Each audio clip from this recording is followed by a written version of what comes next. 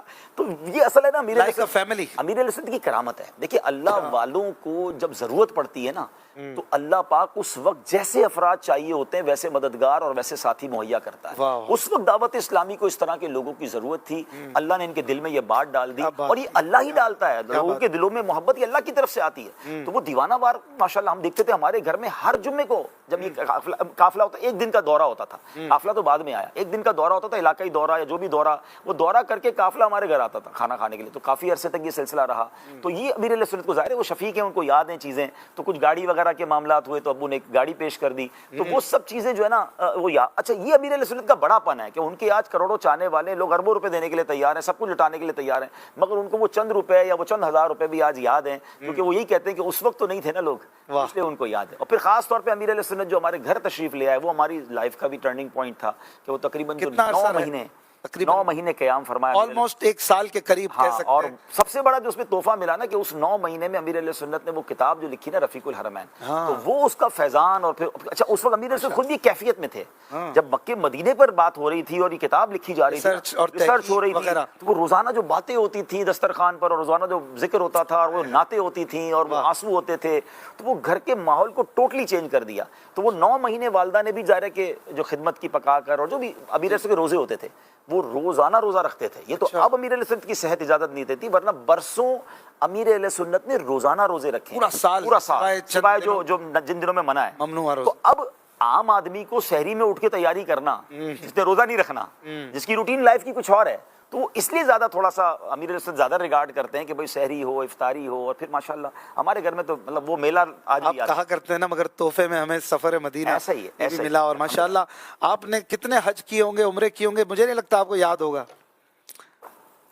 واللہ ہی مجھے یاد نہیں ہے، مجھے یاد نہیں، اور میں کوشش کرتا ہوں اس کو پھر کیلکولیٹ نہ ہی کریں، اللہ پاک قبول کر لے بس. ماشاءاللہ حاجی یعقوب صاحب کی تصویر ہے تو دکھائیے گا، کئیوں کے لیے نئی چیز ہو گئی ہے اسکرین پر. ماشاءاللہ یہ والد صاحب کو آپ مدینہ منورہ ہے. جی یہ ابو کے آخری یعنی سمجھے ایام تھے، بس طبیعت ان کی اب ناساز ہو گئی تھی، ورنہ میرے والد صاحب ماشاءاللہ بہت فٹ تھے. پیدل کئی حج کیے انہوں نے، پیدل کئی طواف کیا. مطلب ہمیں آج بھی لوگ کہتے ہیں کہ جب ہم نے ان کے ساتھ حج پیدل کیا تو ہم سے جوانوں سے آگے چلتے تھے ماشاءاللہ. اور یہ کون سا موقع تھا یہ جب آپ دست بوسی کر رہے ہیں؟ یہ ذہنی آزمائش میں ہم نے ایک سیگمنٹ کیا تھا، فائنل ہو رہا تھا. ہم نے ایک والد کی فضیلت پر ایک پروگرام کیا، تو اس میں ہم نے پھر ابو کو انوائٹ کیا تھا، تو وہ اس وقت دست بوسی کا یہ منظر. ماشاءاللہ اللہ ان کو سلامت رکھے. ناظرین میں نے ایک چیز ابھی نوٹ کی، میں آپ کی طرف یہ بڑھا دیتا ہوں، نوٹ کرنے والوں نے شاید کی ہو. جب امیر علیہ سنت بات کرتے ہیں نا تو وہ یہ کہتے ہیں ان لوگوں کا احسان ہے، خاندان کا احسان ہے، فیملی کا احسان ہے، ماں کا احسان ہے. اور جنازے پہ بھی جو امیر علیہ سنت نے باتیں کی تھی، مجھے یاد ہے ہم سب شریک تھے، اللہ غریق رحمت فرمائے مرحومہ امی جان حاجی عبدالحبیب کی. تو امیر علیہ سنت نے ان کے احسانات اور یہ بھی گنوائے تھے، خوب دعائیں دی تھیں. لیکن جب عبد الحبیب بھائی نے ذکر کیا اور حاجی صاحب نے وہ واقعات بیان کیے, یہاں پر انہوں نے کہا یہ امیر علیہ سنت کی کرامت تھی کہ دلوں میں ڈال دیا اور ہمیں خدمت کے لیے قبول فرما لیا. یہ پرسپیکٹو پہ ذرا غور کیجئے گا کہ بتانے کا انداز بھی یہ ہونا چاہیے کہ بندہ کیا بات کی کہ ہم نے تھوڑی کچھ کیا ہے, یہ بھی انہی کی کرامت ہے. ایسے ہی میرے ابو تو جملہ کہا کرتے, ابو نے کہا کرتے تھے کہ بیٹا میری جتنی داڑھی کی عمر ہے نا اتنی دعوت اسلامی کی عمر ہے. کیونکہ امیر اہل سنت, ہم یہ سوچتے ہیں کہ اگر امیر اہل سنت نہ ہوتے اور امیر اہل سنت میرے ابو کے پاس نہ جاتے تو آج میں کہاں ہوتا. ہمارا پورا گھرانہ جو تبدیل ہوا, ہماری نسلوں میں جو الحمدللہ یہ سنیت, عشق رسول اور یہ امیر اہل سنت اور دعوت اسلامی کا فیضان ہے, وہ ایک انفرادی کوشش ہے. میں بیانات میں بھی عرض کرتا رہتا ہوں کہ ایک نوجوان دوسرے نوجوان کے پاس گیا, دونوں کی عمر امیر علیہ سنت کی, میرے والد صاحب کی عمر میں 5-7 سال. اس وقت تو امیر علیہ سنت کی عمر کیا ہوگی نا, آلموسٹ 30 ایئرز ہوگی, اگر میں آج سے 45 سال پرانی بات کر رہا ہوں. تو امیر علیہ سنت میرے ابو کا ہاسپٹل میں تھے, ان کا ٹونسلز کا آپریشن تھا. اچھا, امیر علیہ سنت ہاسپٹل پہنچے اور میرے والد صاحب کو کہا کہ حاجی یعقوب اب تو داڑھی رکھ لو, اب تو آپریشن بھی ہونے جا رہا ہے. میرے ابو کہتے ہیں میں نے ہسپتال کے بستر پر داڑھی کی نیت کی. میرے ابو بہت ماڈرن تھے اور ان کی پرانی تصویریں میں دیکھتا ہوں نا, وہ خوبصورت بھی بہت تھے. اب وہ آنکھوں وغیرہ کا جو آپ کہہ رہے ہیں ان کی بھی کلرڈ آئیز تھی. تو وہ اس زمانے کی میں پکچرز دیکھی ہیں میں نے. ابھی ہم دکھاتے ہیں ناظرین کو, ہمارے زمانے کی تو نہیں ملے گی شاید آپ کو, بالکل اس زمانے کی ابو کے ساتھ آپ بیٹھے ہوئے. اچھا, تو یہ چینج کیا ایک ماڈرن نوجوان کو. اور میں کہتا ہوں کتنی بڑی سوچ تھی کہ اسپتال میں جا کر نیکی کی دعوت دے کر آئے. اور یہ میں سمجھانا چاہ رہا ہوں کہ ایک بندہ تبدیل نہیں ہوتا, آپ جب بھی کسی کو تبدیل کرتے ہیں اس کی نسلیں تبدیل ہوتی ہیں. اور ہمیں نہیں پتا ہوتا کہ اس کی نسل میں کون عالم بنے گا, کوئی مفتی بنے گا, کوئی دین کا بہت بڑا مبلغ بن جائے گا. تو یہ تمام مبلغین کے لیے درس ہے کہ ہمیں ہر موقع پر نیکی کی دعوت دینی چاہیے, اچھے انداز سے دین کا کام کرتے رہیں. یہ ہمارے لیے بہت بڑا صدقہ جاریہ بن سکتا ہے. سبحان اللہ. دکھائیے گا وہ تصویر ماڈرن, جب آپ نے کیا کیا ڈھونڈ لیا. بہت پرانی تصویر ہے یہ غالباً, اور حاجی صاحب بھی ہیں اور والد صاحب بھی بیٹھے ہوئے ہیں ماشاءاللہ. اللہ تعالیٰ نے آپ کو نوازا. کبھی غربت بھی دیکھی؟ میں نے تو نہیں دیکھی الحمدللہ میں نے نہیں دیکھی. بس یہ اللہ کا ہی احسان ہے اور اللہ پاک زوال نعمت سے بچائے. لیکن یہ کہ اگر غربت نہیں دیکھی تو غریبوں کا احساس زیادہ ہونا چاہیے کہ اللہ نے ہمیں نہیں دکھائی. جو بیچاروں کی زندگی اس میں گزر رہی ہے, اللہ ان کے خدمت گاروں میں ہمیں شامل کر لے. آپ نے بچپن سے کاروباری لائف میں والد صاحب کو دیکھا تھا؟ بالکل ایسا ہی. میں نے ابھی ابو کا خود بھی اسٹیٹس دیکھ رہے ہیں. میں نے کہا نا 1981 میں ہمارے پاس ایک گاڑی جس پہ ڈرائیور کے ساتھ تو میں اسکول جاتا تھا, اور امیر علیہ سنت کو ایک گاڑی اور ڈرائیور ابو نے الگ دیا تھا, جس کا وہ تذکرہ کئی بار کر چکے ہیں. تو نارملی میں نے کئی کاروباری لوگوں سے پوچھا ہے کہ 1980-81 میں آپ کی کیا پوزیشن تھی. تو الحمدللہ اس زمانے اتنے نہیں ہوتے تھے لوگ نا, بعد میں انکریز ہوا, بہت بعد میں گاڑی. ہمارے پورے محلے میں گاڑی بہت کم تھی. اچھا, موبائل فون جب بالکل نیا آیا تو ہم نے ابو نے فوراً دلا دیا, تو وہ پرابلم نہیں تھی. لیکن مجھے جو اللہ کا احسان, نہ پیسہ ہونا کوئی کمال نہیں ہے, تو اللہ کی عطا ہے. بالکل ماحول مل گیا نا. میں یہ سوچتا ہوں کہ ایک ایسا نوجوان جس کے پاس پیسے کی فراوانی ہو اور اتنی آزادی ہو اور اس کے پاس دینی ماحول نہ ہو, تو پھر بگڑنے میں کوئی کمی نہیں رہتی ہے. اللہ نے یہ بچا لیا, اور اللہ ہماری نسلوں کو بھی بچائے رکھے. آمین. آپ بھی خود کاروبار فرماتے ہیں یا آپ دعوت اسلامی سے پیسے لیتے ہیں؟ نہیں, کیوں لیں گے, دعوت اسلامی کے صدقے اتنا کچھ اللہ نے دے دیا ہے. امیر علیہ سنت کی دعائیں ہیں. الحمدللہ بچپن بھی ابو نے ایک بات سمجھا دی تھی کہ بیٹا ہم نے دعوت اسلامی کو دینا ہے, دعوت اسلامی سے کچھ لینا نہیں ہے. صحیح. اور ظاہر ہے کہ اگر یہ بھی ہم کرتے ہیں تو اس میں ہمارا کیا کمال ہے. بھائی اللہ نے دیا ہے تو ہم نہیں لے رہے نا, اور جو لے رہے ہیں وہ بھی غلط نہیں کر رہے. اگر جو علماء دن رات دین کی خدمت کر رہے ہیں, امامت کر رہے ہیں اور تدریس کر رہے ہیں, اگر ان کی کوئی مشاعرہ دیا جا رہا ہے تو ان کی مہربانی ہے کہ دین کا کام کر رہے ہیں. تو ان کا کوئی ان کی کوئی غلطی نہیں ہے, اور ہمارا کوئی نیگیٹو پہلو وہ نہیں ہے, اور ہمارا کوئی کمال نہیں ہے. اگر ان علماء کے پاس بھی اگر پیسے ہوتے تو ان میں سے بھی کوئی نہ لیتا. تو اس میں ہمارا تو کوئی کمال نہیں, اللہ نے یہ عطا کیا ہے. ہاں, رہی بات کہ کاروبار, تو بچپن میں ہم میمن ہیں. 14-15 مجھے یاد ہے کہ میٹرک کا امتحان میں دینے گیا تھا, تو اسی دن بھی آفس میں بھی آتا تھا امتحان دے کے. اس زمانے سے کاروبار پہ ابو نے بٹھا دیا تھا کیونکہ بڑا بیٹا تھا. تو کافی عرصے تک کاروبار کو لیڈ کیا. پھر اس کے بعد ایک وقت آیا کہ ذمہ داریاں اتنی بڑھ گئیں, تو میرا بھائی بھی بڑا ہو گیا. تو ابو نے کہا بھائی ہم کر لیں گے, اب آپ دین کا کام کریں, اب کاروبار پہ نہیں آنا. اور اس کے بعد پھر میرا بیٹا بھی بڑا ہو گیا, تو ابو نے پھر کہا یہ تمہارے بدلے مجھے اس کو دے دو. تو پھر اس کو بھی ابو نے ٹرین کر دیا. تو الحمدللہ کاروبار فیملی کا چل رہا ہے. سفر کا شوق کب سے پڑا؟ دنیا بھر میں آپ گھومتے ہیں, کتنے ممالک کا سفر کر چکے ہیں, اس کی کیا وجہ ہے؟ دعوت اسلامی کی وجہ سے سفر ہے یا سفر کی وجہ سے دعوت اسلامی کے کام ہو جاتے ہیں؟ یہ ویسے اللہ پاک کا یہ بھی مجھ پر بڑا احسان ہے. میرا بچپن سے سفر کا بہت شوق تھا. ہاں, نو ڈاؤٹ سفر میں نے دعوت اسلامی سے شروع کیا. جیسے میں نے بتایا کہ امیر علیہ سنت کے ساتھ پاکستان ٹور پہ جاتے تھے, سفر پہ جاتے تھے. پھر اس کے بعد اپنی ہیبٹ میں بھی سفر بہت شوق تھا, گھومنے پھرنے بہت جاتا تھا, ناردرن ایریاز میں جاتے تھے. پھر تھوڑا اور بڑے ہوئے تو انٹرنیشنل ٹریول شروع کیا. دعوت اسلامی کی اوورسیز مجلس کی ذمہ داری ملنے سے پہلے ہی میں نے تقریباً دنیا دیکھ لی تھی. اتنا ٹریول کر چکا تھا. اچھا, وہ کہتے ہیں نا کہ شوق بھی ہو اور کام بھی وہ مل جائے. پھر مجھے دعوت اسلامی میں بھی اوورسیز کی ذمہ داری مل گئی.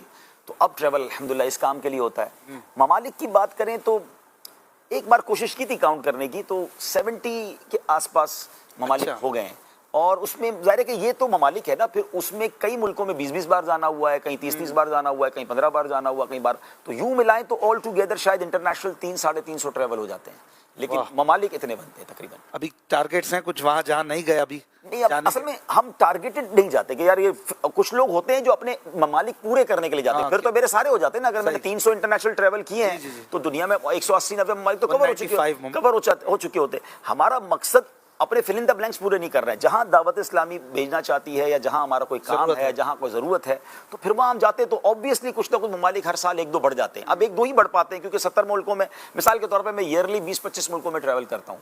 تو ان 20-25 ملکوں میں جو میں سال میں جاتا ہوں تو اس میں شاید 2 یا 3 نئے ہوتے ہیں، باقی تو بار بار ریپیٹ ہو رہا ہوتا ہے کیونکہ وہ مشورے ہوتے ہیں، کوئی بیانات ہوتے ہیں، کوئی اجتماعات ہوتے ہیں، کوئی ایونٹ ہوتا ہے، تو اس کو کور کرنا ہوتا ہے. ماشاءاللہ. جو اس طرح ٹریول کرتے ہیں ان کو تو رف اینڈ ٹف رہنا پڑتا ہے نا. ایسے ہی ظاہر ہے کبھی گرمی ہے، کبھی سردی ہے، کبھی گدا ہے، کبھی زمین ہے. تو جو ایسے ناز نخرے میں بڑا ہوا ہو وہ اس طرح ٹریول کر لیتے ہیں یا ہر جگہ آپ کو اپنے مطابق چیزیں مل جاتی ہیں؟ نہیں، اب تو نو ڈاؤٹ دعوت اسلامی کے بعد اللہ نے اتنی عزت دی ہے کہ لوگ ہتھیلیوں پہ اٹھاتے ہیں، لوگ بہت پیار دیتے ہیں، اللہ ان کو جزائے خیر دے. لیکن پھر بھی آپ کو سفر تو عذاب کا ٹکڑا ہے. اگر آپ کو دنیا کی ساری نعمتیں بھی مل جائیں تو گھر کا بستر گھر کا ہی بستر ہے. اپنے وطن کی آب و ہوا، اپنے وطن کا کھانا، پھر نیند ہر بستر پر آ جانا، اور روز ٹریول ہو تو پھر روز ٹائمنگ ڈفرینس ہونا، اس کو تو کوئی کور نہیں کر سکتا نا. تو اس میں بھی ہوتا کہ اشفاق بھائی یہ نا ٹائم لگتا ہے، آپ کی باڈی ایڈجسٹ ہو جاتی ہے. مجھے کئی لوگ کہتے ہیں یار آپ سفر، میں الحمدللہ کئی بار ایسا ہوا کہ میں 8 گھنٹے کی فلائٹ لینڈ کی اور اسی رات میں نے اجتماع کر لیا، اور کہتے ہیں ہم تو 2 دن تک بستر سے نہیں اٹھتے. تو وہ 5 سال میں ایک ٹریول کرتے ہیں. میں کہتا ہوں اس میں میرا کوئی کمال نہیں ہے. کیا پائلٹ کا یہ حال ہوتا ہے؟ وہ تو جہاز سے واپس آ رہا ہوتا ہے، ٹھیک ہے نا، اتنے سارے ٹریول روز کر رہے ہوتے ہیں. ٹرک ڈرائیور کو دیکھیے، اس کی زندگی بس ڈرائیور کی اس میں گزر رہی ہوتی ہے. تو جو اتنا سفر کرتے ہیں نا، پھر ان کی باڈی بھی ڈھل جاتی ہے. میں آپ کو صرف پچھلے مہینے کی مثال دے دیتا ہوں. لاسٹ منتھ جو تھا جنوری کا، وہ میرا زندگی کا ایک یونیک یوں ٹریول تھا کہ میں 15 جنوری کو نکلا تھا، جرمنی گیا، پھر ناروے گیا، اور اس کے بعد ہم جارڈن گئے. جارڈن میں فلسطین کے کاموں کے لیے.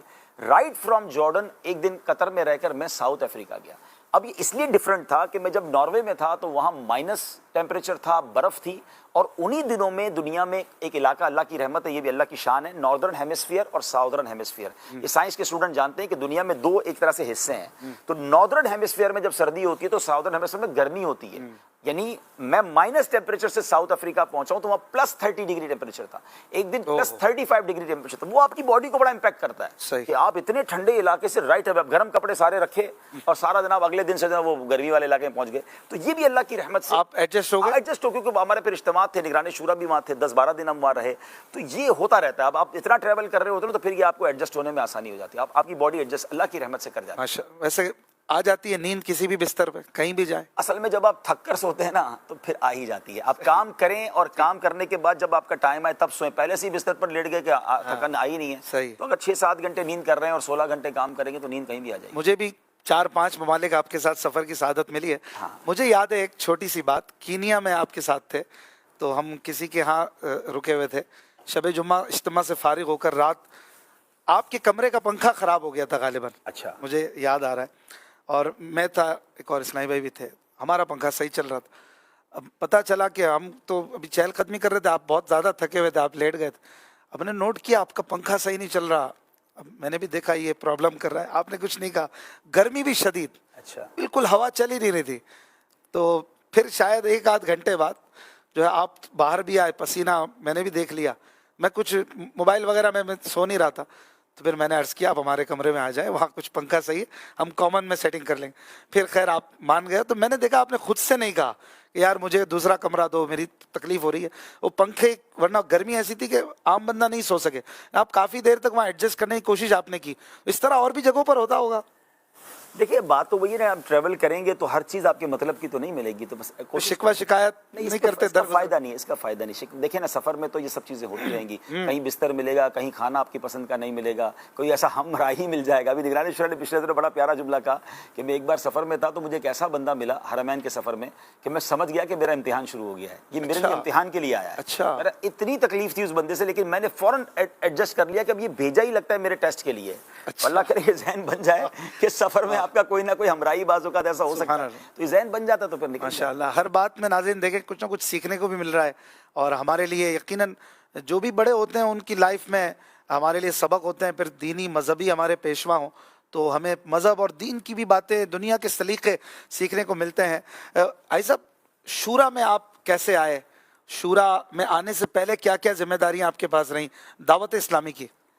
دیکھیں، میری جو دعوت اسلامی کی یوں سمجھے کہ تنظیمی کاموں کی شروعات تو یوں ہی کہ میں زیری ذمہ دار ایک مسجد کا رہا، درس دیتا تھا وہاں پر، مسجد مدینہ بالغان ہم کرتے تھے کلفٹن میں؟ کلفٹن کے ایریا میں۔ پھر اس کے بعد PNT کالونی قریبی ایریا تھا۔ پھر اس کے بعد الحمدللہ ہمارے گھر کے قریبی ایک مسجد بن گئی جو آج ماشاءاللہ بڑی عالیشان مسجد، جامع مسجد فیضان جیلان۔ تو وہاں سے پھر ماشاءاللہ نگران شورا نے پک کیا اور انہوں نے مجھے مجلس بیرون ملک کا ایک رکن بنایا، میں رکن تھا اس زمانے میں۔ پھر اس کے بعد ایک وقت آیا تو جامعۃ المدینہ پاکستان کی مجھے ذمہ داری ملی۔ رکن شورا جو ہے وہ دعوت اسلامی کے، میں آپ کو عجیب بات بتاؤں ناظرین، کہ کسی کے ہاتھ میں نہیں ہوتا کہ وہ نامینیشن پیپر دے، ریکویسٹ دے کہ مجھے رکن شورا بننا ہے۔ اچھا۔ رکن شورا کو رکن شورا بننے سے 1 منٹ پہلے بھی نہیں پتا ہوتا کہ میں رکن شورا بننا ہوں۔ اچھا۔ اراکین شورا کا کوئی مشورہ ہوتا ہے اور وہ کسی کی کارکردگی دیکھ کر آپس میں مشورہ کرتے ہیں کہ کیا اس کو رکن شورا لینا ہے، اور پھر پوری شورا اس پر ووٹ دیتی ہے اور پھر جا کے یہ ڈیسائیڈ ہوتا ہے۔ اچھا۔ تو میں اتفاق ہے میں مدینہ پاک میں تھا اور شورا کا یہاں پر مشورہ تھا۔ تو میں جب سو کر اٹھا مدینہ پاک میں، تو میرے موبائل پر پتہ نہیں کتنے سارے میسج، کہاں سے میسج، مبارک ہو۔ تو میں نے کس چیز کی مبارکباد دے رہے ہیں؟ تو کہا آپ رکن شورا بن گئے۔ تو میں نے کہا کوئی ٹی وی پہ اعلان کر دیا، اخبار میں آ گیا، کس نے کیا؟ بولے نہیں، وہ مشورے میں فیصلہ ہوا ہے۔ بہرحال پھر میں نے رابطہ کیا تو پتہ چلا کہ ہاں یہاں مرکزی مجلس شورا کے مشورے میں، تو وہ میرا خیال ہے 2009 یا 2010 کی غالباً بات ہے جب یہ رکن شورا مجھے بنایا گیا تھا۔ ماشاءاللہ۔ رکن شورا بننے کے بعد اور اس کے آگے آپ نے دعوت اسلامی کی کئی شعبہ جات میں کام کیا، آپ کو سب سے زیادہ کس شعبے سے اٹیچمنٹ محسوس ہوتی ہے؟ اب تو FGRF سے ہوتی ہے۔ FGRF؟ جب سے FGRF آیا، کیونکہ اس میں بڑا دعائیں ملتی ہیں اور جو لوگوں کی کیفیت ہے اور جو حالات ہیں، اور ماشاءاللہ میں نے دیکھا عوام کا بھی رجوع بہت زبردست ہے۔ FGRF کا کام کرنا ہے بڑا آسان۔ اچھا۔ آپ کو دین کے لیے، بدقسمتی میں اس میں کہوں گا کہ دین کے لیے، مدارس کے لیے، طلباء اور علماء کے لیے اگر آپ ڈونیشن لیتے ہیں تو اتنا آسانی سے نہیں ملتا۔ تو یہ بھی تو دین کے سپاہی ہیں اور ان کی خدمت بھی بڑی بات ہے، لیکن نارملی ویلفیئر کے کاموں کے لیے ڈونیشن لوگ دنیا بھر سے دے رہے ہوتے ہیں۔ تو ہمیں الحمدللہ میں ہماری دعوت اسلامی نے یہ سکھایا، دارالفتہ نے یہ سکھایا کہ جو ڈونیشن جس کام کے لیے آئے گا وہیں خرچ کریں گے۔ تو ہم FGRF کا ڈونیشن دعوت اسلامی کے دیگر کاموں میں نہیں لگا سکتے، تو پھر ہم وہیں خرچ کرتے ہیں۔ تو چونکہ اب FGRF کے بعد آپ کا ویژن اور بڑا ہو گیا۔ اب ترکی اور شام میں جب زلزلہ ہوا تو میں وہاں گیا تو بڑا قریب سے اس ڈیزاسٹر کو دیکھنے کا موقع ملا۔ دعوت اسلامی نے بہت بڑے کام کیے۔ ابھی میں پچھلے دنوں جارڈن فلسطین کے لیے گیا تھا، ہمارے سامنے فلسطین کی پہاڑیاں تھیں، ہم بالکل قریب پہنچ گئے تھے مگر جا نہیں پا رہے تھے، لیکن یہ کہ وہاں کے لیے بہت بڑے پلانز ہیں۔ انشاءاللہ ان قریب دنیا دیکھے گی کہ دعوت اسلامی وہاں کیا کرے گی انشاءاللہ۔ ماشاءاللہ۔ آپ نے درس نظامی بھی کیا ہے ماشاءاللہ، اتنی بڑی دعوت اسلامی کی ذمہ داری کے ساتھ آپ نے درس نظامی شورا میں آنے کے بعد کیا، پہلے کیا؟ کس ایج میں آپ فارغ التحصیل ہوئے، فاضل ہوئے؟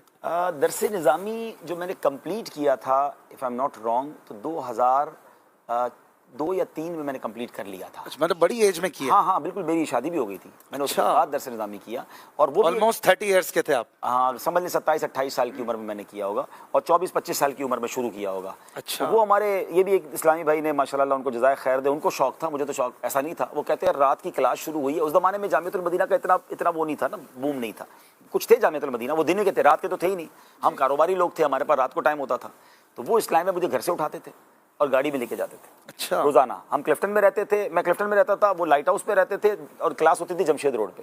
وہ مجھے کلفٹن سے پک کرتے، جمشید روڈ لے جاتے اور روز واپس چھوڑتے۔ میں نے کہا بھائی مجھے لینے آؤ گے تو میں جاؤں گا، ورنہ میں نہیں جاؤں گا۔ بڑے نخرے تھے میرے۔ اچھا 1-2 مہینے شاید وہ ساتھ چلے، 2 مہینے بعد ان کو تو سمجھ ہی نہیں پڑی، وہ کہہ رہے ہیں یہ ضربا یضربو اور یہ بڑی مشکل گردانیں مجھ سے نہیں ہو رہی۔ اچھا۔ مجھے مزہ آنے لگ گیا۔ اچھا ہمارے اب اللہ پاک مفتی صاحب کو غریق رحمت فرمائے، استاد صاحب کمال تھے نا، مفتی امین صاحب نگران شورا کے بھی استاد ہیں، شہزادہ حضور نے بھی ان سے پڑھا ہے، تو انہوں نے پتہ نہیں میرے اندر کیا بھانپ لیا، انہوں نے مجھ سے سمجھ لیا کہ ایسے دوستی کر لی، بولا آپ نے نہیں جانا ہے۔ اب میں اپنی گاڑی میں آنے لگ گیا کیونکہ اب وہ تو نہیں آتے تھے۔ اچھا۔ بس وہ کنٹینیو کیا، پھر ماشاءاللہ انہوں نے دارالمنجدیہ میں داخلہ کروا دیا خامسہ میں۔ اچھا۔ پھر وہاں دورہ حدیث کیا، اس طرح یہ سارا ہو گیا الحمدللہ۔ یہاں میں دعوت اسلامی کی ایک اور خوبصورتی بتاتا ہوں۔ دعوت اسلامی کا ویژن اور امیر اہل سنت کا چاہتا ہے دل، امیر اہل سنت سے پیار تو شروع سے تھا، اور اس زمانے میں اب مجھے سمجھ آنا لگ گئی کہ بھائی اب دستار فضیلت ہوتی ہے، امیر اہل سنت اپنے ہاتھوں سے مدنیوں کی امامت وہ امامہ باندھتے ہیں، تو میں نے کہا یار یہ تو میں تو رہ جاؤں گا، میں تو کسی اور جامعہ میں کروں گا۔ تو میں دور حدیث سے پہلے امیر اہل سنت کے پاس آیا، میں نے کہا حضور میں دور حدیث جو ہے نا جامعۃ المدینہ میں کروں گا، کیونکہ میں مدنی بننا چاہتا ہوں اور مجھے جو ہے نا دستار فضیلت آپ کے ہاتھ سے کروانی ہے۔ اچھا۔ تو امیر اہل سنت کا ذہن دیکھیں، اس زمانے کی بات کر رہا ہوں، حالانکہ آپ سوچیں یہ میں بات کر رہا ہوں 20 سال پرانی۔ آپ فرماتے ہیں بیٹا اگر آپ دور حدیث یہاں کرو گے تو ان جامعہ والوں کو کیا لگے گا کہ پڑھا سارا ہمارے پاس اور دور حدیث وہاں کرنے چلے گئے۔ بیٹا وہیں دور حدیث کریں, اس میں ہی دعوت اسلامی کا فائدہ ہے. اچھا. اور الحمدللہ میں نے وہیں کیا. البتہ یہ کہ پھر دستار امیر علیہ سنت شفقت سے پھر باندھی تھی, انہوں نے بھی باندھی, وہاں بھی دستار وزیر. الحمدللہ. ماشاء اللہ. مدنی چینل کے بھی آپ نگران ہیں, جو شعبہ جات آپ کے پاس ہیں. مدنی چینل امپلائیز کے حساب سے شاید وہ شعبہ ہوگا جس میں سب سے زیادہ آپ کے پاس جو ڈپارٹمنٹس ہیں امپلائیز کی تعداد کے لحاظ سے. نہیں ایسا نہیں ہے, میں اب تو ایچ آر کا بھی ہیڈ ہوں, تو ساری دعوت اسلامی کے جو ہے دیکھا جائے تو ایچ آر کے تحت آ جاتے ہیں. لیکن میں اس سے پہلے جامعۃ المدینہ کا بھی ذمہ دار رہا ہوں, تو جامعۃ المدینہ میں تو بہت سارے ہزاروں مدرسین ہیں. اور اب بھی اگر میں دیکھوں تو فیضان آن لائن اکیڈمی ہے جس کے میرا خیال ہے 3000 سے زیادہ امپلائیز ہیں, تو اس کی ذمہ داری میرے پاس ہے, اسلامی بھائی اور اسلامی بہنیں ملا کے. تو اور بھی کافی سارے شعبہ جات ہیں, تو سر دست تو ذہن میں یہ آ رہا ہے کہ میرے پاس جو شعبہ جات ہیں ان میں شاید اچھا مجلس بیرون ملک کی ذمہ داری میرے پاس ہے, تو اگر دنیا بھر کے امپلائیز اگر ہیں تو وہ بھی اس طرح ہمارے اس میں آ جاتے ہیں. تو اللہ کی رحمت ہے, تقریباً 16-17 شعبہ جات ہیں. نارملی اس طرح کی گفتگو پوڈ کاسٹ وغیرہ لائیو نہیں ہوتی, لوگ جو ہے وہ کوششیں کر کے پھر بہت سارے ٹائم کے بعد آتا ہے, یہ لائیو ہو رہا ہے. کالز بھی کافی ہیں اور میسیجز, اور آپ نے سوالات بھی مجھے پہلے نہیں بتائے تھے. سوالات تو ہمارا کوئی ڈسکشن ایک دو چیزوں کے علاوہ ہوا ہی نہیں ہے, اور آج انشاءاللہ ہم ٹائم دیں گے آئی صاحب کے ساتھ. کچھ آپ رہیے, سحری بھی کرتے رہیے, ایک دو کالز لے لیتے ہیں. چلیں. سبحان اللہ, ماشاء اللہ. آج نور سحر میں حاجی عبدالحبیب تشریف لائیں. سبحان اللہ, ماشاء اللہ, دل بڑا خوش ہوا. آج صاحب کو دیکھتے ہیں تو ماشاء اللہ مدینے کی یادیں آ جاتی ہیں. الحمدللہ آج صاحب سے ایک مرتبہ مدینہ شریف میں ملاقات بھی ہوئی. آج صاحب یہ آپ سے عرض کرنی تھی کہ ماشاء اللہ آپ نے پہلا حج کس سن میں کیا, اور آپ ماشاء اللہ کتنے بھائی ہیں, اور جو اور آپ کے بھائی ہیں وہ بھی مدنی ماحول میں ہیں. ہمارے لیے خاص طور پر دعاؤں کی درخواست ہے. دعائے مدینہ, دعائے مغفرت سب گھر والوں کے لیے بالخصوص حاضر مدینہ کی دعاؤں کی درخواست ہے. حج کب کیا پہلا؟ دیکھیں یوں تو حج پر میں 6-7 سال کی عمر میں گیا تھا. اچھا. اس کی بھی کوئی یادگار گھر والے بتاتے تھے, لیکن ظاہر ہے مجھے تو یاد نہیں ہے, وہ مجھے گود میں اٹھا کے سمجھ لے گئے ہوں گے, اور اسی بنا پر جو ہے نا مجھے حاجی کہنا شروع کر دیا تھا خاندان والوں نے. اچھا. حالانکہ ظاہر بالغ ہونے کے بعد جو حج فرض ادا ہوتا ہے, حاجی تو بن گئے تھے نا, نفلی صحیح. اب بس وہ نام پڑ گیا اس زمانے میں. اسکول میں بھی اسی وجہ سے پھر میرے ڈاکیومنٹس میں حاجی لکھا جانے لگا. لیکن جو ہے وہ جو ہوش و حواس میں یا بلوغت کے بعد جو میں نے حج کیا, جو مجھے یاد پڑتا ہے 1994 میں حج کیا تھا, جو وہ پہلا حج تھا میرا, اور جو الحمدللہ فرض حج ہم نے ادا کیا. اور دوسرا سوال, ہم 2 بھائی ہیں, اور وہ جو ابو کے ساتھ ویل چیئر پر ساتھ تھے وہی میرے دوسرے بھائی ہیں. اس طرح تو ماحول میں نہیں ہے. آپ دعا کریں کہ وہ بھی دعوت اسلامی کے دینی ماحول میں اور اچھے انداز سے آ جائے. البتہ میری بڑی مدد کی انہوں نے دعوت اسلامی کے بہت سارے کاموں میں. میرے یوں مددگار بنے کہ کاروبار وہ سنبھالتے رہے, اور مجھے کہتے تھے, میرے بھائی کا ایک جملہ مجھے بڑا پسند ہے کہ میں جس زمانے میں بالکل مجھے انہوں نے کہا نا کہ اب آپ کاروبار نہ کریں, آپ دعوت اسلامی کو دیکھیں, تو میں کبھی 1-2 دن مسلسل آفس چلا جاتا تھا. تو کہتے بھائی جان خیریت تو ہے, یہ واپس کیوں آ رہے ہو ادھر, آپ جاؤ نا بھائی, دعوت اسلامی کا کام کرو, ہم ہیں نا ادھر. تو وہ جو سپورٹ تھا. اچھا پھر مزے کی بات یہ کہ جو میں کہا کرتا ہوں لوگوں کو کہ میرے والد صاحب نے ایک اور سسٹم یہ بنایا تھا کہ جب مجھے انہوں نے دعوت اسلامی کی طرف بھیجا نا, تو یہ نہیں تھا کہ بھائی اب مولوی بنے گا تو اس کو تھوڑے سے پیسے دے دیں گے. انہوں نے مجھے کمپنی کا پارٹنر رکھا.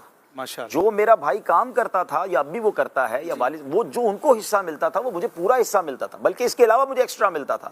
وہ ایکسٹرا کیا ملتا تھا کہ وہ کہتے تھے آپ دنیا میں جو ٹریول کریں گے نا, وہ بھی اپنی جیب سے نہیں دیں گے, کمپنی سے لیں گے. آپ دعوت اسلامی سے ایئر ٹریول کے پیسے بھی نہیں لیتے؟ نہیں الحمدللہ بالکل نہیں لیتے. ماشاءاللہ. آپ کے جو بھائی ہیں وہ بھی جو آپ نے فرمایا اپنی جگہ پر, لیکن پکے عاشق رسول, اور ماشاءاللہ پکے سنی دعوت اسلامی کے لیے تن من دھن کو سامنے رکھنے والے اور پیش کرنے والے, نو ڈاؤٹ.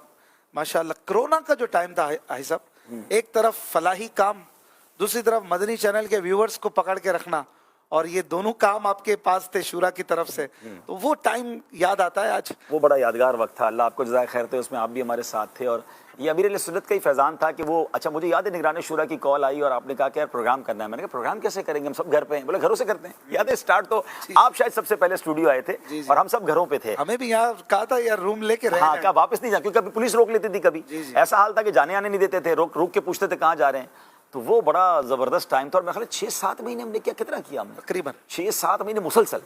اللہ اکبر. ناظرین میرا خیال ہے شاید یہ مدنی چینل کا واحد پروگرام ہوگا جو کنٹینیو اتنی ایپیسوڈ, اس کو دیکھیے گا یوٹیوب, اس کا نام ہی دلوں کی راحت تھا, اور اس نے واقعی جوڑ کے رکھا. امیر اہل سنت تھے, نگران شورا تھے, ہمارے اشفاق بھائی تھے, مجھے بھی اس خدمت کی سعادت ملی. تو بڑا مزہ, ہماری تو روز ملاقات ہوتی تھی. ہم تو یہ سوچتے تھے کہ گھر بیٹھے امیر اہل سنت سے باتیں ہو رہی ہیں, وہ بھی لائیو پہ ہوتے تھے, ہم بھی لائیو ہوتے تھے, اور بہت دنیا بھر کی کالیں آتی تھیں. اور الحمدللہ اس کے بعد پھر ویلفیئر کے کام شروع ہو گئے. FGRA بنی وہیں سے نا, جی۔ یہ FGRF کا سٹارٹ تھا. فیضان گلوبل ریلیف فاؤنڈیشن. اچھا وہ نام بھی اس وقت نہیں تھا, اس وقت تو بس یہ کام کرنا ہے. کام کرتے کرتے سمجھ پڑی کہ یار کیوں نہ کوئی اس کا شعبہ ہی بنا دیا جائے. جی جی. کیونکہ اتنی زبردست پذیرائی ملی اور اتنا زبردست سپورٹ ملا لوگوں سے, پھر تو چل سو چل ماشاءاللہ. اب تو اس وقت سے چل رہی ہے الحمدللہ. ماشاءاللہ. اسی مدنی چینل کو کل 17 سال ہونے جا رہے ہیں, تو آپ کے کیا جذبات ہیں؟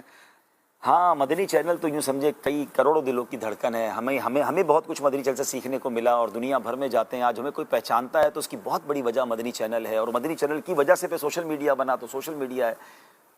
اب تو ایسا ذہن بن گیا کہ دنیا کے کسی بھی ملک میں چلے جائیں, کسی بھی پاکستان کے ڈپارٹمنٹ میں چلے جائیں, کوئی نہ کوئی جاننے والا مل ہی جاتا ہے, اور اللہ کی رحمت سے کام چل رہا ہوتا ہے. تو الحمدللہ. کل میں ڈیفینس میں تھا, کراچی کا بڑا پوش ایریا ہے جو پورے ڈیفینس کے نگران ہے نا. کل انہوں نے بتایا کہہ رہے میں نے مدنی چینل دیکھ کے داڑھی رکھی تھی, اور اس کے بعد آج وہ ڈیفینس کے نگران ہیں. لیکن ایسی تو کتنی داستانیں ہیں, بلکہ چلے میں لگے تو کہہ دیتا ہوں کل بھی ہم پروگرام کریں گے. مدنی چینل کی وجہ سے جو کچھ آپ نے سیکھا یا آپ کی فیملی کی لائف میں امپیکٹ آیا, آپ ہمارے نمبرز پر واٹس ایپ کریں, انشاءاللہ ہم آپ کی کالز مدنی مذاکرے میں بھی چلائیں گے اور اپنے پروگرام میں بھی چلائیں گے. کل ایک خصوصی ٹرانسمیشن ہوگی, اس میں نگران شورا مولانا عمران اتاری صاحب بھی ہوں گے, اور آپ کی کالز, آپ کی باتیں ہم نے زیادہ سننی ہے, تو آپ ضرور ہمیں بتائیے اپنے بہاریں بھی, اور اس سے بھی یہ نیت رکھیں کہ دوسروں کو مدنی چینل کے آپ قریب کریں. ایسا نگران شورا کی بات ہوئی, حاجی عمران اتاری صاحب, شورا بننے سے پہلے سے آپ کی دوستی ہے سنا ہے؟ جی جی جی. نگران شورا ہمارے اچھے دوستوں میں سے تھے. ہم ساتھ یوں سمجھے کہ کرکٹ بھی ہم نے کھیلا ہے. اچھا. ہاں, اور ہم آپس میں دوست ہیں نا, کیونکہ حاج صاحب یوں سمجھے کہ ماحول میں اس طرح بعد میں آئے نا. میں تو بچپن سے یوں ماحول میں تھا, لیکن ماشاءاللہ آتے ہی وہ تو پھر اللہ نے ان کو وہ مقام دے دیا. لیکن جب ہم نگران شورا کراچی کے نگران بنے تھے, ابھی نگران شورا نہیں بنے تھے, اور اس طرح تنظیمی کاموں میں ایکٹیو ہوئے تھے نا, تو ہم اس وقت ایکٹیو نہیں ہوئے تھے. ہم اسلامی بھائی بھی تھے, اور ساتھ کھانا پینا, کھیل کود, کرکٹ شرکٹ سب ساتھ کرتے تھے. ایسی ذمہ داری نہیں تھی. تو ہم دوست مل کر ایک بات کرتے تھے کہ یار لوگ پوچھتے ہیں امیر علیہ سنت کی کرامت کیا ہے, یہ حاجی عمران ہی امیر علیہ سنت کی کرامت ہے, کیونکہ جو وہ تھے ہمیں پتہ ہے. اچھا. ہاں وہ کیا تھے وہ بھی ہمیں پتہ ہے, اور یہ کیا بن گئے. یعنی امیر علیہ سنت نے جو تبدیل کیا ہے نا ان کو, اور پھر جو آج ماشاءاللہ وہ لاکھوں کو بدل رہے ہیں, اور ان کی گفتگو, سمجھداری, جو ان کے ڈیسیشنز ہیں, ہم حیران ہوتے ہیں کہ یار یہ وہی حاجی عمران ہے. لیکن واقعی کمال ہے امیر علیہ سنت کا ہے. اور پھر ان کو جو بدلنے میں بڑا کردار ہے نا, میں نے تو ان کو سٹارٹ سے دیکھا ہے نا, یعنی ان کی پوری جرنی الحمدللہ ہماری نگاہوں کے سامنے. اچھا یہ بھی مزے کی بات بتاؤں, حاجی عمران جو تھے جس مجلس میں تھے, میرے ابو اس مجلس کے رکن تھے. یہ مجلس رابطہ کے نگران بنے تھے, تو ابو مجلس رابطہ کے رکن تھے, تو ابو زیادہ باتیں بتاتے تھے ان کی, اور یہ ساتھ روزانہ جانا آنا. تو ابو کو بھی شاید اس لیے رکھا تھا کہ گاڑی واڑی تھی, تو یہ سب ہو جاتا تھا. تو بہرحال ان کا بڑا پیار تھا حاجی عمران سے, اور اب بھی ہے ماشاءاللہ. حاجی صاحب بھی ابو کے لیے بہت اچھے الفاظ سے کرتے ہیں. حاجی عمران کے والد صاحب میرے والد کی طرح. لیکن حاجی عمران کا میں نے ایک بات دیکھی کہ وہ میں نے بہت غور سے دیکھا ان کی لائف کو, یعنی پوری جرنی جو نگران شورا کی ہے نا, اس جرنی میں ایک چیز نے ان کو جو بدلا ہے نا, وہ امیر علیہ سنت کی محبت ہے. وہ فرام دا ڈے ون وہ امیر علیہ سنت سے والہان, یعنی ہم سیکھا ہے, یقین کریں میں نے خود سیکھا ہے, اور کروڑوں میں سیکھا ہے.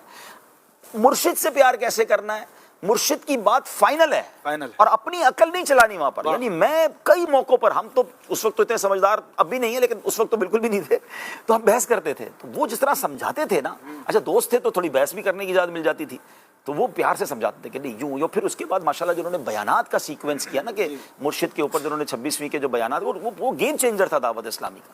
وہاں سے جو ماشاءاللہ جو امیر علیہ سنت سے محبت اور والہانہ اور عاشقان رسول میں پیدا ہوا, اور یہ تنظیم کی اساس ہے. اور آج ماشاءاللہ امیر علیہ سنت کو اللہ نے وہ مقام دیا کہ آپ کی زبان سے لفظ ادا ہوتے ہیں اور پوری دنیا عمل کرنے لگ جاتی ہے. ماشاءاللہ ماشاءاللہ.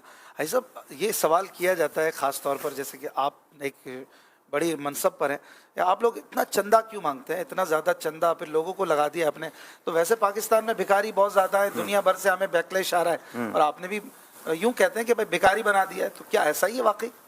دیکھیں دعوت اسلامی میں کتنے لوگ چندہ کرتے ہیں, اگر آپ غور کریں, دعوت اسلامی تو ملینز لوگوں کی تحریک ہے الحمدللہ. اور دعوت اسلامی کے اگر 40,000 امپلائیز ہیں تو سارے چندہ نہیں کرتے.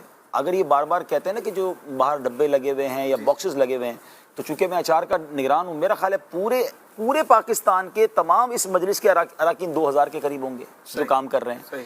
اب 2,000 افراد 25 کروڑ کے ملک میں 2,000 افراد ہیں جن کا کام باکس جا کے کھولنا ہے. باکس لگائیں گے تو کھولنے والا بھی تو کوئی چاہیے نا. اچھا اگر اس کو پازیٹیولی لیں تو وہ 2,000 لوگ کون ہیں, وہ بھی غریب لوگ ہیں, ان کو جاب مل گئی ہے, ان کو جاب مل گئی, وہ جاب کر رہے ہیں.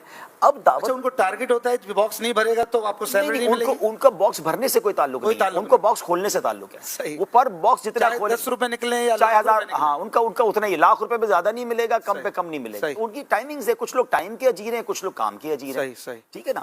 اب دعوت اسلامی کی اگر 40,000 امپلائیز ہیں, اس میں سے 2,000 لوگ وہ ہیں جن کا یہ کام ہے, تو باقی 38,000 تو دین کی خدمت کر رہے ہیں نا. میجورٹی تو اس کی کیلکولیشن تو کریں, آؤٹ آف 40,000 2,000 بنتے کتنے ہیں, 5%. دعوت اسلامی کے 5% امپلائی کا کام چندے کے یہ باکسز وغیرہ لگانا ہے. باقی امپلائیز تو کوئی امام ہے, کوئی مؤذن ہے, کوئی مدرس ہے, کوئی مبلغ ہے, دین کے کام کر رہے ہیں. اب 2000 افراد اگر پوری دعوت اسلامی کے لیے کام کر رہے ہیں تو یہ تو نارمل سی بات ہے. جس تنظیم میں لاکھوں والنٹیئرز ہوں, آپ والنٹیئرلی کام کرتے ہیں, میں الحمدللہ کرتا ہوں, ایسے لاکھوں ہیں.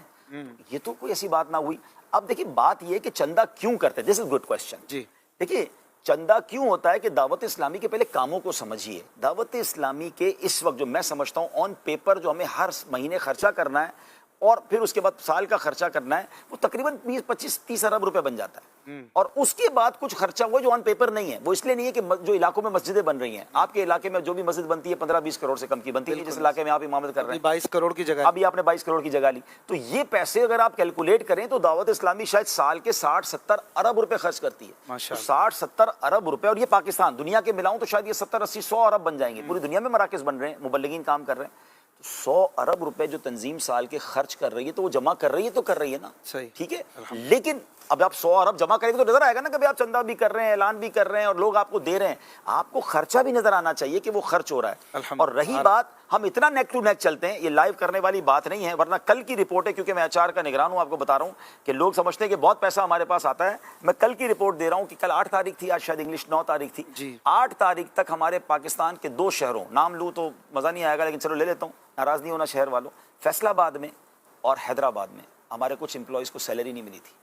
رمضان کا مہینہ ہے اور ڈونیشن کا دن ہے, اور ہم نے اس کو پھر ارینج کیا, اور میرا خیال ہے کل منڈے ہے تو کل انشاءاللہ امید ہے کہ ہم اس کی سیلری ارینج کریں گے. یعنی دعوت اسلام, اچھا بڑا آسان ہے, اگر پیسے ہوتے تو یہ دیر نہیں کی ہوتا نا, جاتی, فوراً دے دیا مجبوراً ہوا. اچھا کیوں ہوا, کیونکہ اچھا ہمارے لیے بڑا آسان ہے, ہم کام روک دیتے ہیں. بس جتنے امپلائیز ہیں اب ایک بھی نہیں بڑھائیں گے, ایک مسجد نہیں بڑھائیں گے, ایک مدرسہ نہیں بڑھائیں گے, ہم اگلے 2 سال بعد سفیشینٹ ہو جائیں گے, کام پھر رک جائے, لیکن کام وہی رک جائے گا. ہمارا گڈ پرابلم ہے کہ ہر علاقے سے ڈیمانڈ ہے, ہمیں بھی مسجد چاہیے, ہمیں بھی مدرسہ چاہیے. مسجد بناتے ہیں, دیکھیں مسجد بن جاتی ہے 1 کروڑ 2 کروڑ میں, وہ بنانے والا بنا دیتا ہے, لیکن اس کے بعد مسجد کے امام, مؤذن, الیکٹرک کا بل, یہ سارا شروع ہو جاتا ہے. وہ لاکھ روپے کا خرچہ مہینے کا شروع ہو گیا. ایسا ہی ہمارا تو خرچہ بڑھتا ہی جا رہا ہے, ہمیں اس پہ غم نہیں ہے. لاکھ روپے تو کم بتا رہے ہیں, اب 2-4 لاکھ پہ لگ جاتا. اب مدرسہ بنا تو 5-6 لاکھ پہ پہنچ جائے. اب آپ سوچیں کہ ہمارا یہ نیت ہے, ہم تو دعا کرتے ہیں اگر آج دعوت اسلامی 25-30 ارب روپے جو پیپر پہ خرچہ کر رہی ہے, اللہ کرے 300 ارب خرچہ کرے. ہم نے کام تھوڑی روکنا ہے, اللہ پاک مددگار بھیجے گا. یہاں تک بھی تو اللہ نے پہنچایا نا, آگے بھی رب نے پہنچانا ہے. تو یہ دیکھیں کلیش جو ہوتا ہے نا اشفاق بھائی, یہ آپ ہمیشہ یاد رکھیں, باقی ناظرین بھی سن لیں.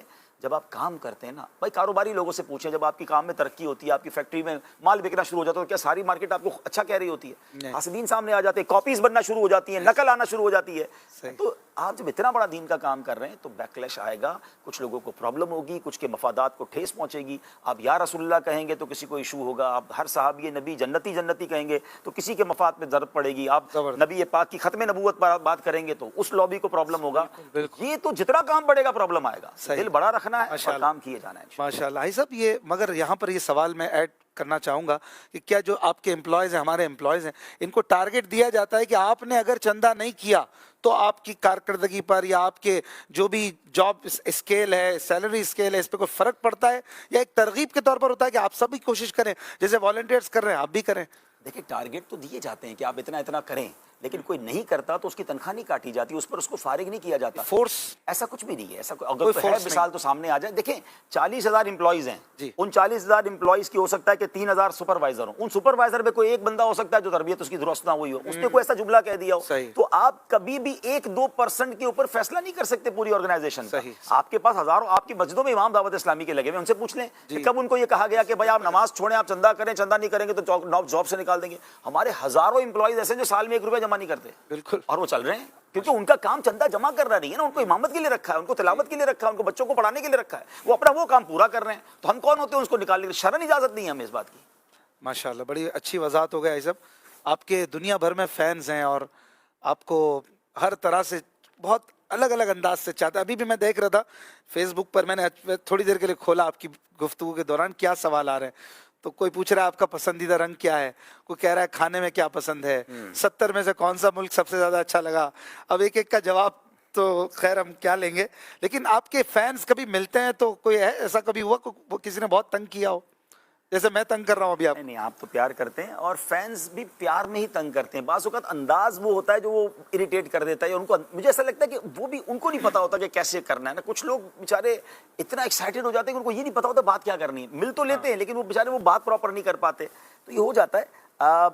چلیں باقی سوالوں کا جواب تو رہنے دیں، لیکن سب پوری دنیا گھومنے کے بعد بھی یہی سمجھ آتا ہے کہ سفر مدینے دا ہر وار بڑا سبحان سوہا. اللہ. مدینے کی کیا بات ہے، پوری دنیا دیکھی مگر مکہ مدینہ جیسا دنیا میں کوئی نہیں ہے، اور واقعی بار بار جانے کو جی چاہتا ہے. واہ. 1000 بار جا چکی ہوں پھر بھی جانے کو جی چاہتا ہے. اللہ آپ کو اور مجھے بار بار اچھا، مدینہ شریف کی اپنی بات ہے، اس کے علاوہ اگر کوئی ایک ملک کا آپشن آپ کو دیا جائے پاکستان اور مدینہ کے علاوہ، تو جو کیا آپ کو بہت مجھے ترکی بڑا پسند ہے. ترکی. اور اس کی بھی وجہ ہے کیونکہ ایک تو وہاں کھانے حلال ملتے ہیں، آپ کے لیے آسان ہے. دوسرا یہ کہ وہ مزارات بڑے کمال کے ہیں، موسم اس کا بہت اچھا ہے، صفائی ستھرائی ہے.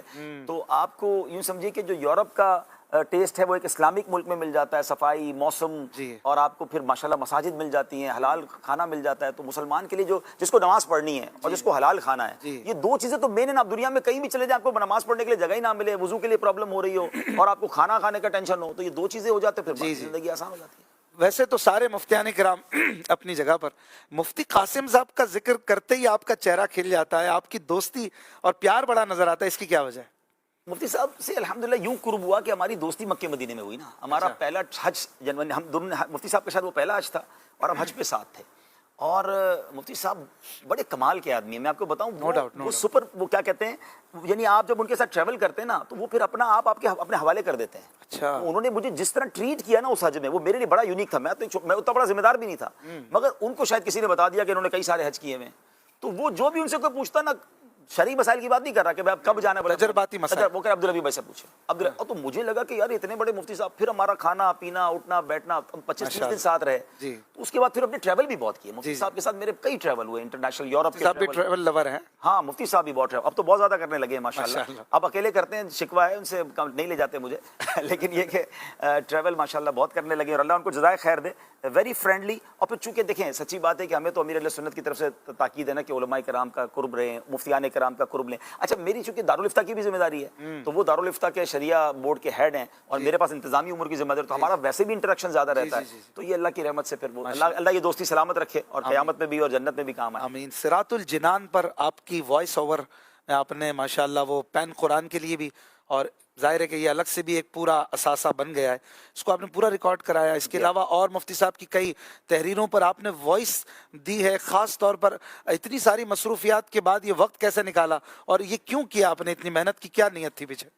اللہ اخلاص نصیب فرمائے. اصل میں جب میں قرآن پاک کا ترجمہ سنتا تھا نا، حاجی مشتاق کی آواز میں کنز الایمان تھا، تو مجھے بڑی خواہش تھی کہ کبھی میں بھی ترجمہ قرآن آواز میں ریکارڈ کراؤں. اچھا، نہ میں مدنی چینل پر میری کوئی نعت آتی تھی، نہ میری کوئی آواز کا ایسا تھا، بیان وغیرہ تو کرتا تھا. تو مجھے اچانک پتا چلا کہ مدنی چینل کی مجلس کو ایک ایسی وائس کی تلاش ہے کہ جس میں کنز الایمان کا ترجمہ ریکارڈ ہونا ہے. پہلے کنز الایمان ریکارڈ ہوا. صحیح.